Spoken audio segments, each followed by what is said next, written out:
Блокади на балканските граници кон Европската унија од страна на камионџиите се повторно актуелни, откако дел од регионалните медиуми објавија дека Европската комисија ги одбила предлозите превозниците да ги третира како професионалци, а не како туристи, што е причина за нивна депортација по пречекорувањето на 90-дневниот престој во Унијата.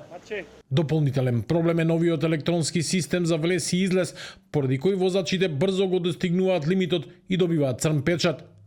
Од Министерството за транспорт експресно ги демантираат овие информации, нарекувајќи ги шпекулации и апелираат да не се потпаѓа на непроверени информации, особено од соседните држави.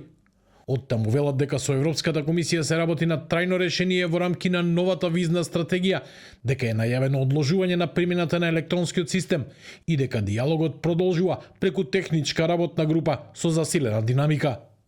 Министерството за транспорт е во постојана комуникација со превозниците, како и со Европската комисија со цел изнаоѓање решение во рамка на новата визна стратегија, која промовираше Европската унија, каде што се отвара можност возачите да бидат третирани како професионалци, како и можностите за друг вид визи. Би сакале да потенцираме дека е најавено одложување на примената на системот и дека активно сите чинители работа на решавање на овој проблем. Од Макам Транс велат дека во новата визна стратегија на Европската унија статусот на професионален возач е признаен, но додека процедурите траат, неопходно е привремено решение до април, зашто разговорите продолжуваат и нов состанок е закажан за 2 недели.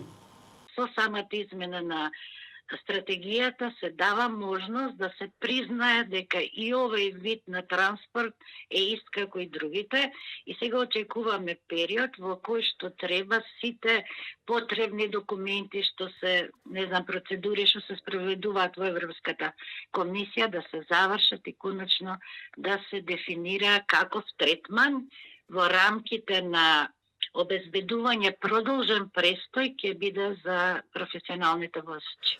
Истопанската комора внимателно го следи овој случај. Првиот човек на комората Бранко Азески вели дека оној што го ограничува движењето на луѓето и стоките го прави најголемото злосторство што може да постои, но сепак е оптимист дека решение е можно. Ќе продолжиме битката, ние сме учени на вакви тешки битки да издржуваме исто така во низа области. Меѓутоа мислам дека е некоректен односот да вака со едно соопштение, со една реченица се одбиваат сите предлози, затоа што јас сум внатре во процесот и сум информиран дека имаше 50 на предлози што можеа да ја решат ситуацијата. На крајот на јануари, превозници од Македонија и регионот организираа координирани блокади на граничните премини поради строгата примена на правилото 90-180.